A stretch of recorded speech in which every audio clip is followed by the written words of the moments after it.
ഇതുപോലുള്ള ക്ലച്ച് എടുക്കാൻ ഭയങ്കര പാടാണല്ലേ? എന്നാ കേട്ടോ, നല്ല ഡിവൈസ് ഉണ്ടായിട്ടും നല്ല നെറ്റ്വർക്ക് ഉണ്ടായിട്ടും കാര്യമില്ല കേട്ടോ.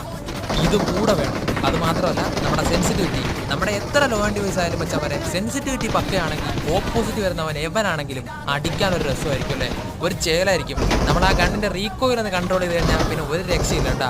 നമ്മുടെ എയിം എത്ര ബാക്ക് പോയാലും മച്ചാൻ വരാൻ നമ്മുടെ സെൻസിറ്റിവിറ്റി പക്കയാണെങ്കിൽ സെറ്റായിരിക്കും കേട്ടോ. സെൻസിറ്റിവിറ്റി കോഡ് വേണ്ട ഒരു SC എന്ന് ടൈപ്പ് കേട്ടാ. അപ്പോൾ നമ്മുടെ ഇതുപോലുള്ള വീഡിയോക്ക് വേണ്ടി നമ്മുടെ ചാനൽ സബ്സ്ക്രൈബ് വെക്കുകയാണെങ്കിൽ വളരെ വരുന്നു കേട്ടോ. ഇതൊരു സ്ട്രീമർ സ്കോഡാണ്.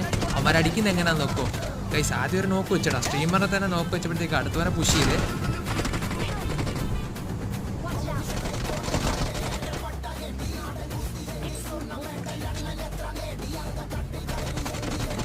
അച്ഛൻ വരെ നമ്മുടെ ലാസ്റ്റ് നമ്മുടെ സ്ട്രീമറിനെ അടിക്കുന്ന കാണിച്ചു തരാട്ടാ. അതിന് മുമ്പായിട്ട് നമ്മുടെ സ്ട്രീമർ റിവൊക്കെ ആയിട്ട് ഇതാ വരുന്നുണ്ട്. വീഡിയോ ഇഷ്ടപ്പെട്ട ഉറപ്പായിട്ട് സപ്പോർട്ട് ചെയ്യുക. SC എന്ന് ടൈപ്പ് ചെയ്താൽ സെൻസിറ്റിവിറ്റി കൂടെ അയച്ചു തരാട്ടാ. ശരി എന്നാ അടുത്ത വീഡിയോ. മുന്നിൽ ഡേഞ്ചർ ഉണ്ട്. ക്രോസ് ബോയ